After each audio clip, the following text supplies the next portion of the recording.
This is Dateline News and Conversation.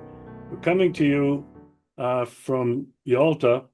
It's Tuesday, the 14th of April, and I've got a very interesting guest for you tonight um, with a very interesting story. So let me welcome back to the show. Uh, Let me get this right here. Norie Huddle. Norie, welcome to the show. Thank you, Regis. It's really nice to be here with you. Well, likewise. So everybody knows you're an American, but you're living in Ecuador. We're going to Right. come back to how you ended up. Well, I might as well start right with that. How did you end up in Ecuador? We'll start with the last part of your journey, and then we'll go back to the beginning. How did you end up in Ecuador? That seems kind of strange. Well, it started actually 2005. A friend of mine who had been a friend for almost 30 years started calling me two or three times a day. She was back in the US having a minor operation for 10 days. And she kept calling me and telling me about Vilcabamba, Ecuador, Vilcabamba, Ecuador, and made it sound like heaven on earth. So I got curious and decided I'd go down. She kept saying, come visit, come visit, come visit. So I did. And then the following year, I went down again, and that was after my dog died, and I was grieving. My dog and I had been together for about 11 years, and we're very, very close. And so I went down the second time, and I spoke pretty good Spanish. In fact, pretty fluent Spanish because I'd been a Peace Corps volunteer back in the 1960s, and and I'd been in Colombia, so Ecuador, neighboring country. Some of the language is a little different, but I ended up there. The third trip was 2007, and I invited a close friend, Richard Wheeler, who's now my husband, to come down with me, and he did. Toward the end of that trip, I heard about a farm that was for sale, uh, that was described in a curious way as it being in great disrepair, covered with weeds, but in a pretty location near a river. So I said, let's go take a look. We had zero intention of buying land in Ecuador. 30 seconds on this property, we turned and we looked at each other and we were both going like that. And we realized we'd just been spiritually hijacked. Something wanted to happen here, and we were the stewards. And that was how we ended up in Ecuador, we ended up buying the farm in 2007. So we've been here, going on 19 years. Wow. But in the beginning, we were here only like 5 months of the year and then 7 months in the US. So, but gradually that equation shifted, and now we're here since 2018. We haven't traveled. Well, I'm glad we got this out of the way. We're going to come back to it uh, towards the end of our discussion to figure out what you're doing there. Okay. And it's kind of interesting, I think. So let's start with, like, you're an American. Where are you from? Where did you grow up? What was your education like? So take me through that. Okay. I was born in 1944, July of 44 in You didn't um, have to give away your age. it's okay. That was in Virginia, Northern Virginia. And I grew up most of the time from about the time I was four on, we were out in the country. And by five, my parents had been building a house further out in the country, and we moved out there in 1949 when I was five. And it was like the most wonderful upbringing for a child, if you can imagine. I have four brothers and sisters, and so every day was basically an adventure, exploring the woods. I had a dog, a boxer, and she and I would go exploring the woods every day. And my parents were amazing people. My father at the time was working at the Pentagon, And that was when I first made the decision that when I got big, I was going to go learn Russian and go make peace because the adults were in the process of building bigger and bigger bombs. And I learned about this from my father because he made the decision when he was in his 40s to go back to school and do another master's and another PhD in political science so he could be a credible voice in the arms race. He called it his what was it? His pedigree. And he ended up he wrote his PhD thesis on the comprehensive test ban treaty with the Soviet Union, which became a classic document that was referred to during the time of crafting treaties with the Soviet Union. But I learned about the bomb, and basically Papa was telling my older brother and me that I've decided to go back to school because there's this country called the Soviet Union, and I've just turned 9, okay? There's this country called the Soviet Union. They have these things called nuclear bombs. We have them too. They're getting bigger now and bigger. So a single bomb can destroy a whole city as big as Washington, D.C. Well, that was real for me because we lived near enough to Washington, D.C. that I'd been there several times. And I'm like, well, why don't we make friends with them? Why don't we, play together and make friends?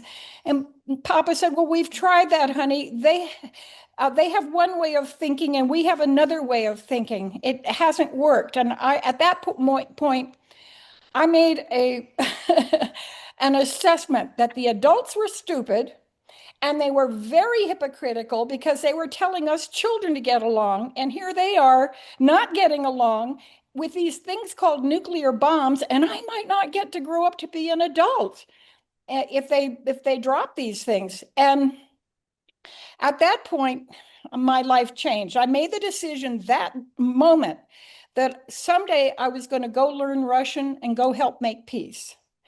And I ended up majoring in Russian language and literature, as we'll come to. And I actually taught myself the Cyrillic alphabet my junior year in high school so that I would have a leg up on learning the language. But growing up in the woods was just an extraordinary experience. In the first 3 years, I was very blessed to go to a private school. But then, and that was a school where we did things out in the woods. We learned by doing. We studied Native Americans, and we built an Iroquois lodge out in the woods with the students. And we called our teachers by their first name. So it was for me when Papa decided to go back to school at night, I had to shift over into the public school. And that was like entering prison.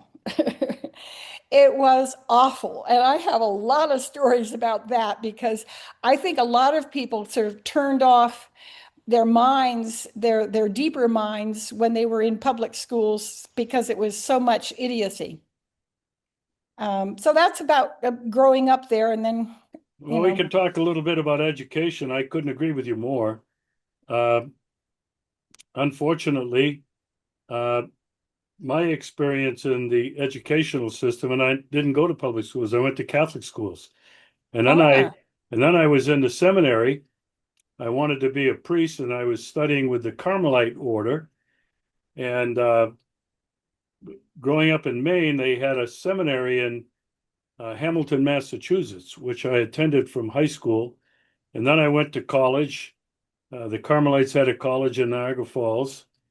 And then I had the opportunity to go to Rome, which was an incredible experience. But I was studying at the Pontifical University, 500-year-old university where all the cardinals and popes had been educated and bishops. It's where they sent, all their people that were supposed to go places. And we had the Jesuits. And I have to say, they're the worst damn educators on the face of the earth. Everybody has said the Jesuits are educators. Through 4 years of intense study, and I went to class every day, all they did was lecture, never a chance to ask questions. ah, And basically, this was almost like my entire education. And I was not of a left brain, analytical and that. I was more right brain, creative. I saw a different picture, and that was not nourished throughout all of my education. Wow. And when my kids were growing up, uh, Just a quick question. Were you receiving this education in Italian or in English? you mean in Rome? Yeah. Oh, the first year I was in Rome, it was all in Latin. And Latin. I said, what the F am I doing here? I I didn't understand anything. Nobody did. We had studied Latin for 13 years, but Already? we never heard anybody speak it. All Of we did course was not. translate it. So here's some guy lecturing in like heavy duty language, theological, philosophical language, and didn't have a clue. It's amazing I survived. But Yeah. I was involved in a radical movement. Um, I happened to have been elected president of my class. There's a class of about, I don't know, 100 and some guys from all around the world. Wow. And anyway, it's because I spoke just a little bit of Italian and I wasn't afraid to speak and I spoke my mind. Anyway, I got elected. And so I had to work with the older students in second, third, and fourth year who had been working on um, a mission to change the language from Latin to Italian, and we got it done. Oh, So good in job. my second year, they were teaching in Italian, and then by the time I left in my fourth year, um, they had gone so far. The Gregorian University is to start lecturing in the major languages: Italian, Wow. Latin, Italian, French, Spanish, German, and English. And Wow. so I don't know how I would have survived in those 4 or 5 years later, having to know all those languages to be able to go to classes. Anyway, to answer your question, and I took too much time away from you, um, I did want to add that we put our children in Montessori, and that Oh, was a basically good idea. hands-on sharing, learning together. Uh, there was no such thing as stealing or cheating. You were all working together. And I really Great. love that concept. And Wonderful. yeah, yeah. So anyway, uh, you majored in Russian language and literature at Brown University. That's a very Right. kind of elite Ivy League school. It's in Yeah, Providence, Rhode Island, if I'm not mistaken, right? that's correct. Yeah. Yeah. And so um, we'll back up just a little bit. Before you went to Brown, you were in high school and you had the opportunity to be part of the um, foreign exchange program, AFS, and Right. you studied in Italy. Tell me about that, because I loved my 4 years in Italy. That was the best experience I had. Forget what was going on in the university. The best experience was living abroad. So what was your experience? I loved it. We first off, we went over by boat and So did I. Do you remember the name of the ship? seven seas. Okay. I went on to In Michelangelo, fact, but what? okay. Wow. My husband, years later, actually went on the seven seas for a semester abroad, which we were quite stunned to discover that we had both been on the seven seas. I think his trip was the last one, and ours was the roughest that they had ever had. So I get over to Italy, and I'd been studying German. I took a year of Latin, and then I talked my way into German. That was kind of a funny story, but. Um, and I graduated a year early from high school. Once I was accepted, I decided that I didn't really want to come back and finish my senior year then. So I took extra courses. I skipped my lunch hour. I skipped my study hour. I took courses in the summertime, and I took one or two sets of tests, and I graduated a year early in the summer.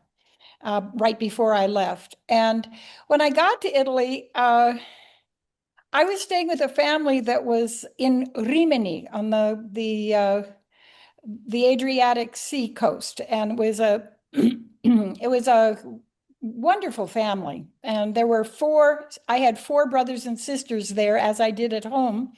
One was older than I, a girl who was older than I, who had been an exchange student the year before in the U.S. And then Daniela, my younger sister, she and I ended up in the same class. So I got to go to school. I went to school, the Liceo Scientifico a Serpieri di Rimini. And at first, my Italian was really poor because I'd never studied it. I got there knowing, uh, let's see, ciao and dove sta il gabinetto, where's the bathroom, which I'd learned on the trip. We traveled by bus from Rotterdam to Milan. And so I learned that on the trip because they were. So I got there, and the very first question they asked me was from the train window. They called, "Can you roll your R's?" And I had learned to do that when I was three, trying to imitate a trip hammer. And I went, oh, they, ooh! So I had a great time in Italy. I felt more Italian than American by the time I got back. And in fact, my roommate on the boat coming home told me that I talked in my sleep in Italian. And when I got back and I went off to college, I took the advanced placement test for language at Brown, and I scored in 1 hour. I completed the 3 hour test, walked out of there having checked my paper 6 times, got 100%, and they told me I was halfway to a master's in Italian. And that was really fun. I had figured out, thought I was really stupid in languages before I went to Italy. But what happened was I started combining exercises, movement, rhythmic movement with language learning, and I suddenly I got very good very fast doing that. And that apparently seems to be a real winning ticket for learning languages. So, anyway, so I decided instead of studying Italian and being halfway to a master's, I wanted to pick up and study Russian as I had decided to do when I was 9 years old. So I did. And I got very good in Russian. I skipped a year of Russian and ended up taking 2.5 years of Russian. And the final year was mostly graduate level courses.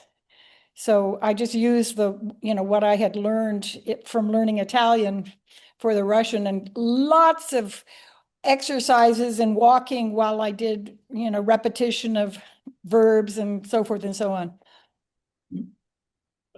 Okay. So what came next? You graduated from Brown. I know you went to the Peace Corps. When did that Yeah, happen? that was right after. What happened was a sophomore year, my boyfriend from high school, we'd seen each other in the summer,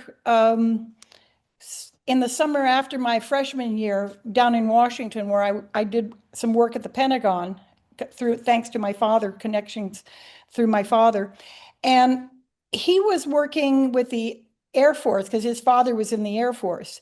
And we got together, and he ended up proposing to me because there was about a year where if you were married, you could get out of the draft. And he had been in ROTC, so he was prime draft bait. He dropped out of ROTC because of me. I was super a peacenik and still am. And he ended up dropping out. And then after a year, they changed it. And I'd been wanting to go into the Peace Corps since I first learned about it, which was even before I went to Italy.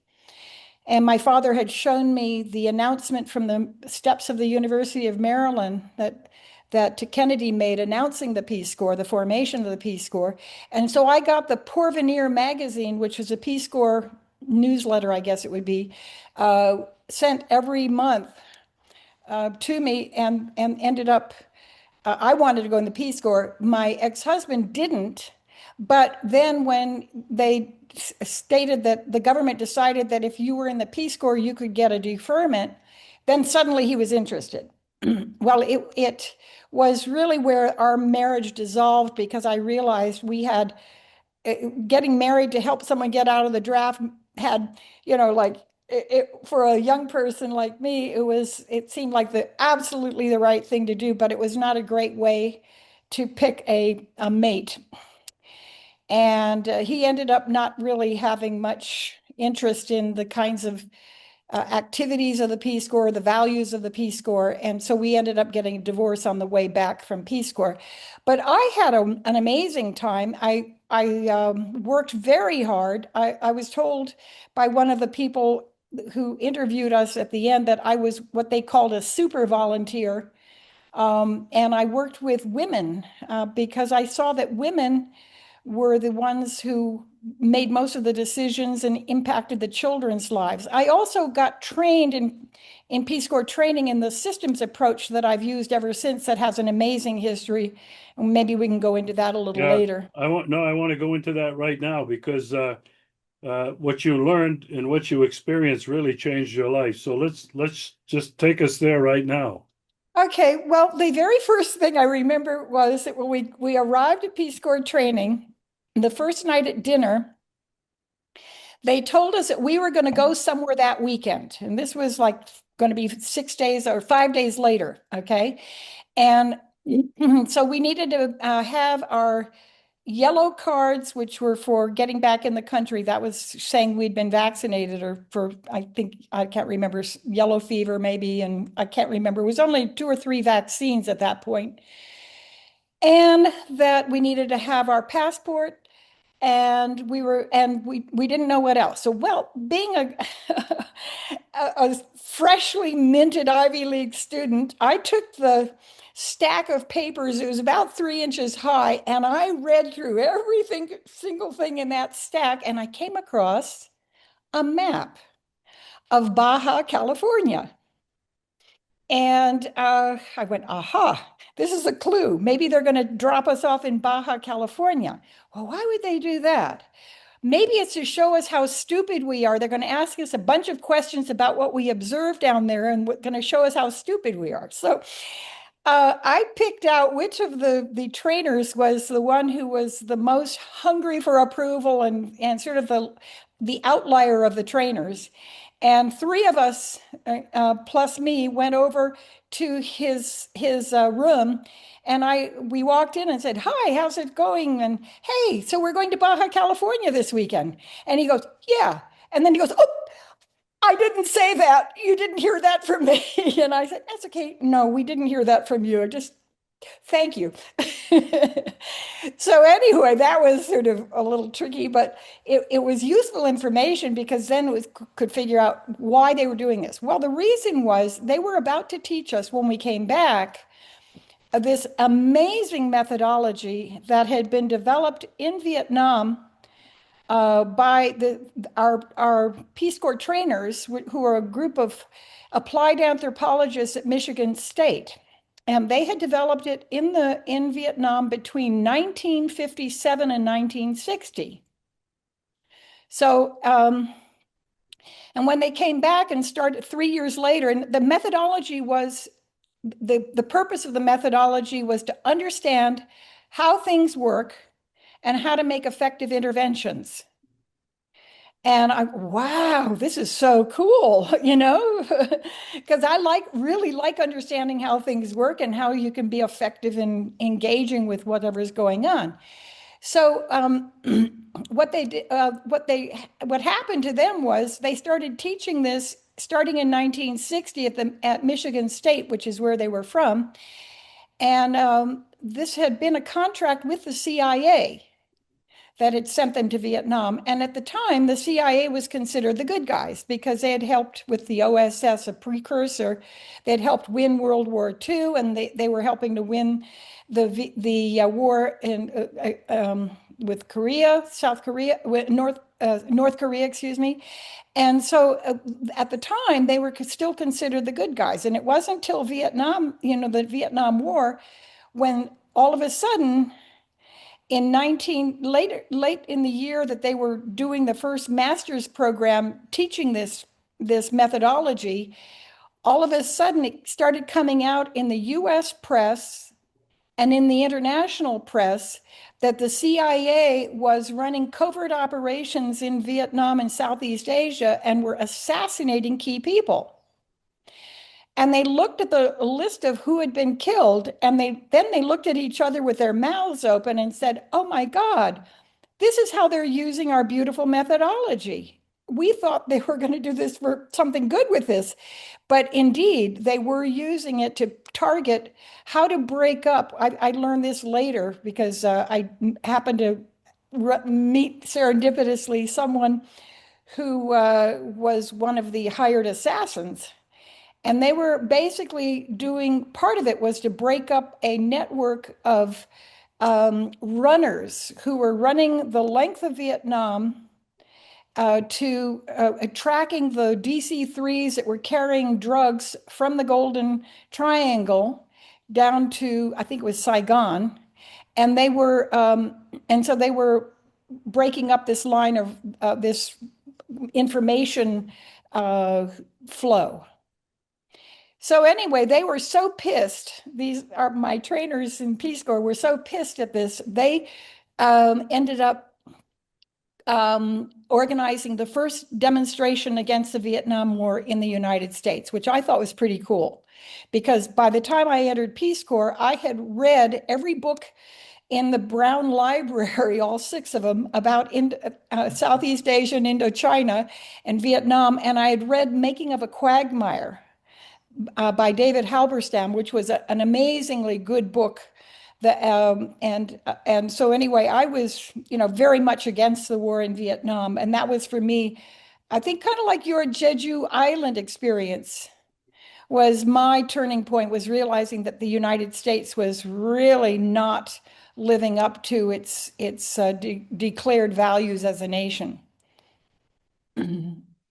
Okay, so let's talk about this system. It's a methodology. It's a systems methodology, and it's. I actually, you know what it's something I've been training people in around the world for the last 50 plus years. It starts with the idea that there are five basic human problems. And those five basic human problems are represented by the acronym IFPHD: ignorance, fear, poverty, hunger, and disease. And that these problems, to solve these problems, human beings have organized themselves over millennia uh, and into communities. And these communities have internal systems, which they represented with what's called the KEEPRA, KEEPRAH: kinship, education, economics, political, religious, associations, and health. The associations category was added later because that was a place where they realized that sometimes there was more than one system involved. Like say PTA, Parent Teacher Association, would be, excuse me, it would be parents, which is a kinship, teachers, education, and even, within the education, the administrators, and then political, because they get money from the country, from the budgets, political budgets. So, and every system is broken down into three categories. So there's a grid that you make, and it's human, human-made, and natural. Okay, so you have the human component of the education system, and you start mapping this out. And then you do an historical analysis after you've mapped out your systems. And because it's based on the idea that there's that quote, what is it?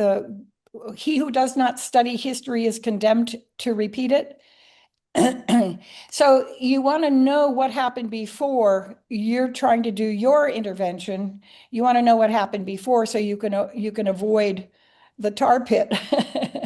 Or so anyway, and then you also do a study of what are called spatial characteristics, and those are super important. when I went to Japan for 4 years, I taught this methodology to my co-author for a book, my first book, and it was the day that we studied spatial characteristics that we really got. That was it. I taught him the methodology, and when we hit spatial characteristics and mapped out what we'd been learning, that was the day we really got how vulnerable Japan was, because here they were this. Anyway, I can go into that later when we talk about Japan, but spatial characteristics are very important. It's your community in relation to other communities. Okay. So, for example, the United States has, it's a broad expanse with oceans on the east and west, a relatively friendly border up until Donald Trump with Canada, and a relatively friendly border with Mexico. Again, we know it's sometimes wobbly. So we have kind of an island mentality in the US, okay? And that the spatial characteristics of a country or any location very much impact the mentality of the people and also resource access and so forth. So that's okay. Then it gets to the really interesting fun part, and that's MEPI flows. This is in continuing the methodology. That's flows of materials, energy, people, and information.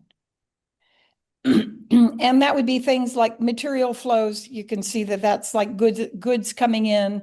Energy is energy sources, but it's also, I include in energy, and this is my add-on, I include love and money. And because money is flowing, okay. And then P is people and I is information. And here's a key point that problems result, and that's the ignorance, fear, poverty, hunger, and disease. Problems result when there are blockages in MEPI flows, materials, energy, people, information, or a lack of linkages in MEPI flows.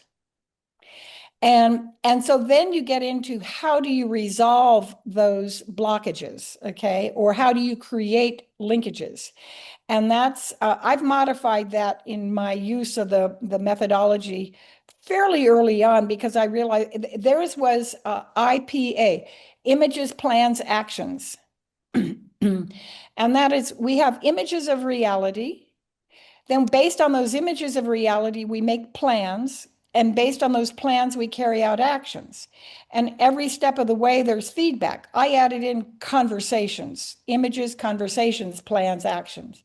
And it's still the same thing where you have images of reality that are not reality, okay? We have plans that we make based on those images. Then we go and we try to carry out, we have conversations about it. Then we make plans. Then when we carry out the plans, we have actions.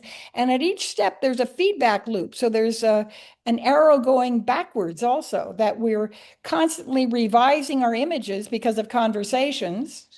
We're constantly revising our conversations as we're trying to make plans and the plans don't work. And we are constantly revising our actions when the plans don't work, and that takes us always back to the images. And I remember the very first day of our training after we got back from being dumped in Baja California, which was a great adventure, by the way. We got back and the first day, the head of the program, a guy named Jack Donahue, walked in wearing Bermuda shorts. He was probably about 5'3" or 5'4". He wasn't very tall. And he walked in with Bermuda shorts, very authoritatively, walked behind the desk at the front of the room, put his one foot up on the desk. I said, this is different. This is not like the professors at Brown. And he said, most of us walk around thinking that what we see is reality. It's not. What you see are your maps of reality. And he said, in fact, everyone's maps of reality are different because everyone has different experiences and different ways of interpreting those experiences. So walking around saying that this is reality, what you see, is as stupid as waving a map of New York City in the air and claiming this is New York City. This map is New York City. And I remember sitting up straight and going, wow, I can learn from this guy. So that's the core of the methodology. And I've used that for writing my books, picking which books to write, deciding what to do. We would not have won our lawsuit here in Ecuador if I had not been trained in this methodology. I can say that it's an incredibly valuable thing. I've done consulting to corporations, to religious organizations, to individuals, teaching this methodology, foundations. So tell me a little bit about the career now, because you've already mentioned you wrote several books. Um, Give me a little bit of the chronology. When you finished with the Peace Corps and you finished learning this system and you even modified it, uh, what did you start doing next in life? Well, I came back and I went through some major, as I say, I went through a divorce. I was coming home for the first time in 7 years after having been an exchange student in Italy, completed 4 years at Brown University, married for 4 years, 2 years in the Peace Corps, and I was a very, very different person. So I went through some major stuff when I first came back, and I decided I needed to get very grounded because I went through major sort of spiritual, philosophical retooling, you might say. And I realized that I had something very important to do, but I didn't know what it was, and I wanted to be very grounded, whatever I did. So I worked a straight job for about a year and a half, or it's about a year, I guess. And then toward the end of that, one day I was walking home. I was working at the National Education Association. I was walking home, and all of a sudden, I realized I felt so antsy and uncomfortable, and I didn't know what was going on.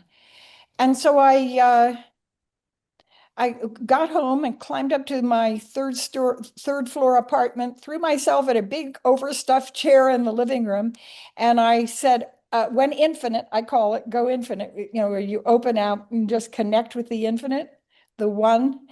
And I said, okay, God, you and I need, in my head, I said, you and I need a conversation. I really don't like feeling like this antsy feeling. And I know you know why I'm feeling like this. And I want you to know I'm sitting here in this chair until you tell me why I'm feeling like this.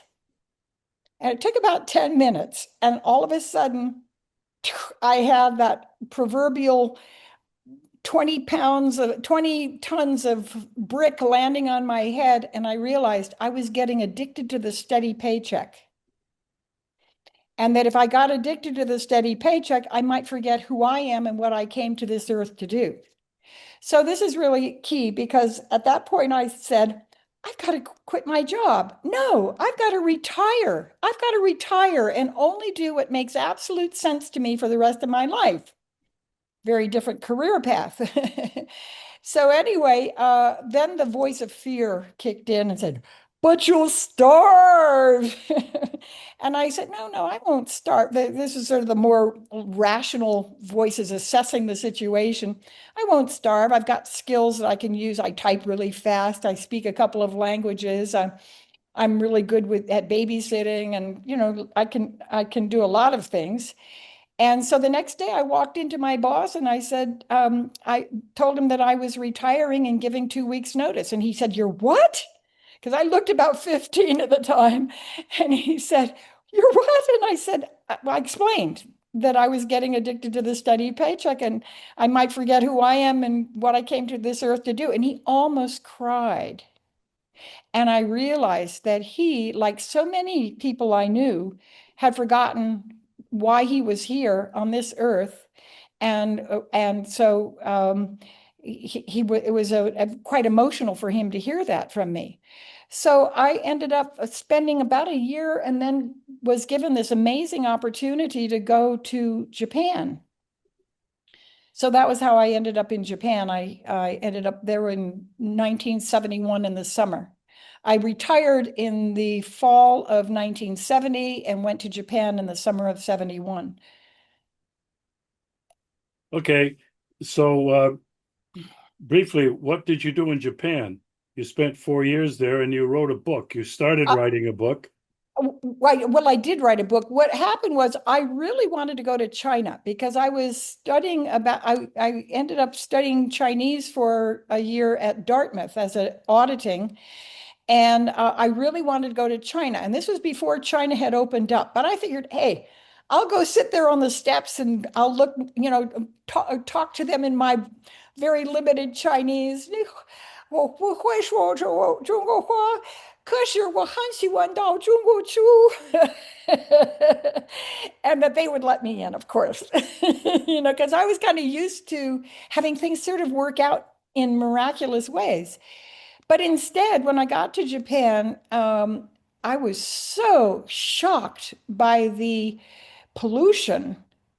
It was just unbelievable pollution. I'd been living up in New Hampshire right before, in the woods, in right before going to Japan. So the contrast between the pristine woods of New Hampshire, which if you're from Maine, you know probably you know what I mean, and then going to Tokyo, it was like, stepping into a toxic chamber. And people, the police at the intersections of big roads wore gas masks with and they had oxygen tanks. And I remember thinking, I'm a highly educated person in a way, and I never learned anything like this about Japan. My image of Japan is, cherry blossoms and beautiful gardens, geisha girls, and, just a really beautiful culture. And it's like this. Someone needs to write a book about it. Okay, well, this was a turning point because, Regis, I literally had the feeling of the finger of God pointing like this when I said, someone's got to write a book about it to expose this to the rest of the world. And I immediately went into excuses. I said, but I don't speak Japanese. I don't know anything about Japan and the culture or the background. And I don't know anything about pollution. And and the answer was literally like a voice saying, yes, but you've got child's eyes and you will get the job done. And I said, oh, okay. And that was how I ended up writing the book. And into writing the books, 2, 3 months, 4 months in, I a young man that I had met when I first went over there, who was in Japan on a Yale 5-year special study program, he came with me to one of my interviews.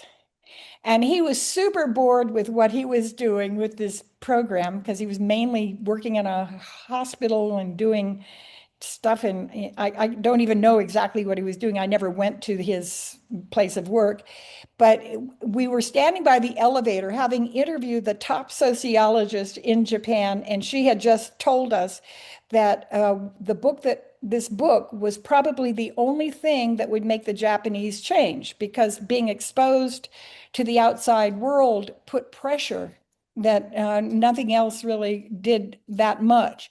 So we're standing by the elevator and he's going, oh, what you're doing is so interesting. I said, hey, you know something? You've got a good science background.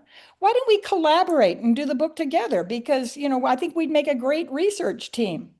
So that was how we ended up working together. Totally changed both of our lives because we both realized from studying the Japanese situation, Japan was like the canary in the coal mines that the miners used to carry down into the coal mines, because if the canary died, then they knew to get out because of the poisonous gases. And Japan was like the canary for the world. So this really set both of us very much on an environmental track. My co-author, Michael Reich, was planning to become a doctor when I met him. And he realized what he said was, society's sick. That needs to be fixed because that'll just keep pumping out sick people if society's sick. So our work has taken us in very, very different directions. He ended up at Harvard as a professor and the president of a an institute dealing with health issues and health policy and so forth. And he's gotten a lot of great acclaim for the work he's done. And I ended up, doing all kinds of other things, which probably we will explore another time. Well, tell me real quick, what was this book about? It was I taught Michael this methodology, this methodology I described to you. And basically what we did was we interviewed people across the spectrum of their views, and initially I just was guiding the views because I didn't teach Michael the process in the beginning. And we ended up taking a trip around the country for 2 or 3 months, visiting 52 sites that either had massive pollution problems or were about to have pollution problems because of plans the Japanese government was working on. And we wrote the book about using this methodology to organize it. We started out with giving an overview of Japan as a society, doing an historical overview, talking about the unique characteristics of Japan, its spatial characteristics, and then into case studies, like the Yokkaichi Byo, which was the asthma problem caused by chemical factories.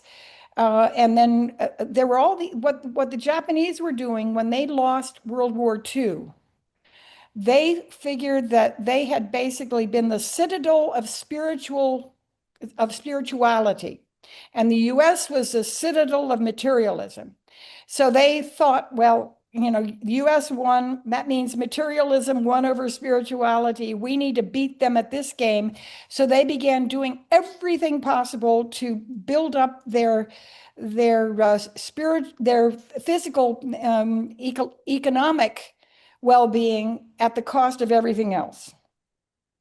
And that's all chronicled in our book. I can send you a link to the page. We just had the 50th anniversary edition published.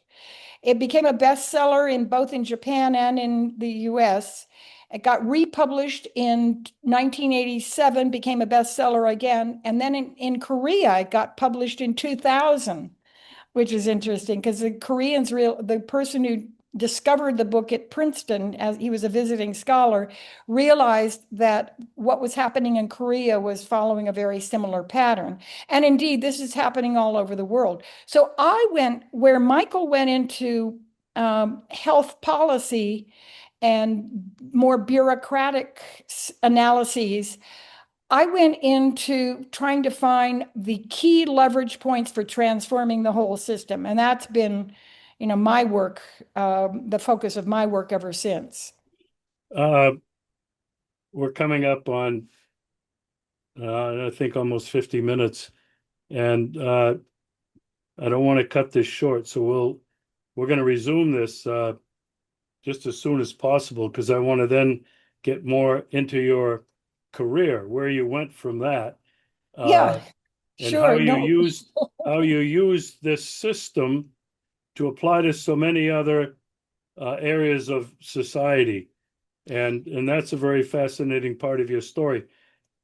But let me ask you a couple of questions. I've been to Japan. I have been there twice.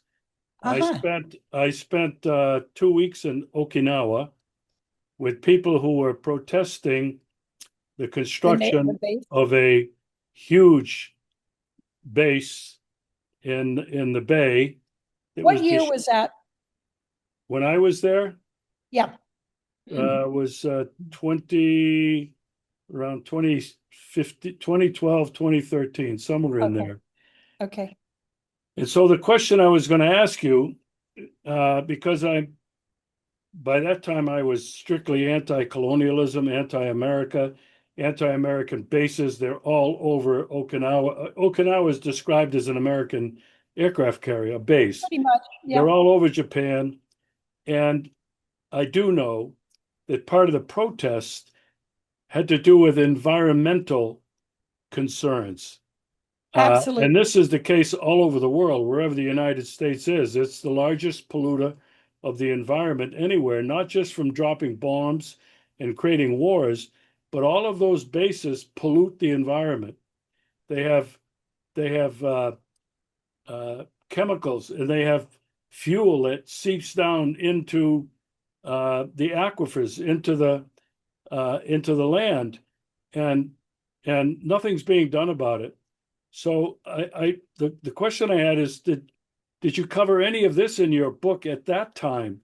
Uh, Yeah, a bit. Not a huge amount, but actually, we didn't have enough money for when we did the 52 site trip. We called it a Kogai Kembutsu, a pollution sightseeing tour. And I ended up going to Okinawa by myself, and I stayed 3 days there with a samba-san, a midwife. And she took me over and showed me the base, and she explained about the pollution there, and also that there were problems with the soldiers sometimes raping the local girls. oh And yeah, I know all about that. Uh, yeah, the same. It's really terrible in Korea and in Japan, because I spent quite a bit of time in South Korea.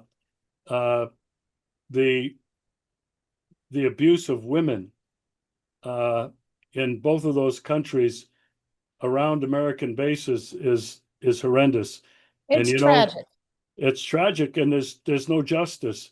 You know, Mhm. these soldiers are never prosecuted; they're never brought to justice, and the people have been living with this for since the end of World War II.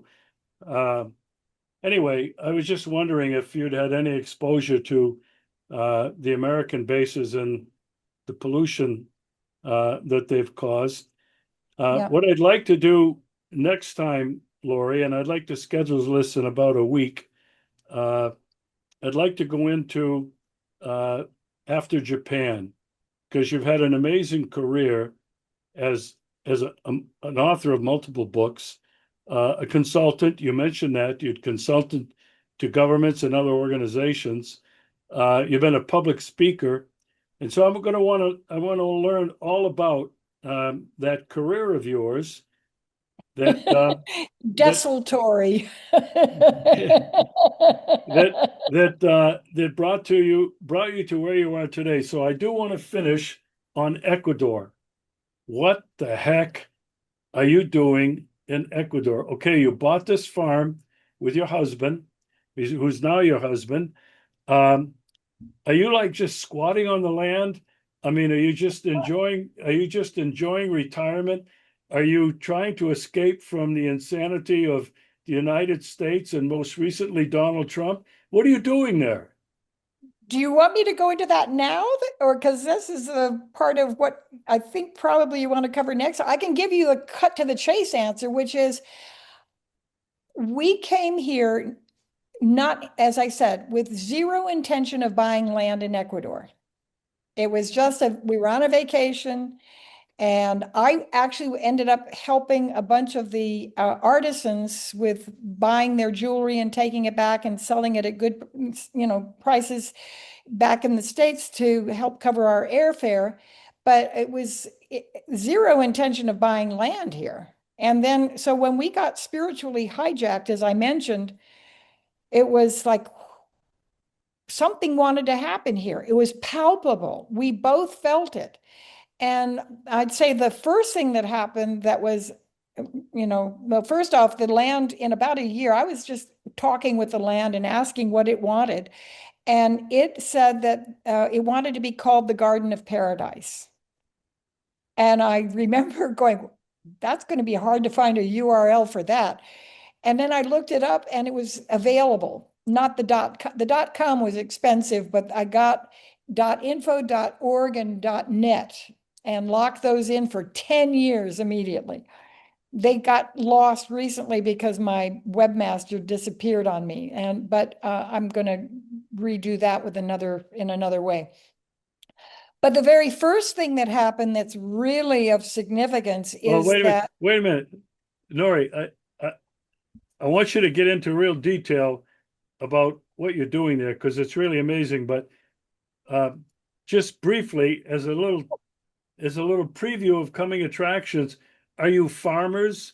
Yeah, Have you, we have about 5 acres under cultivation. What the key thing here, though, just so that you understand, is the first thing that happened that was really massively interesting and important was that Richard and I won the first lawsuit in the world defending the rights of nature.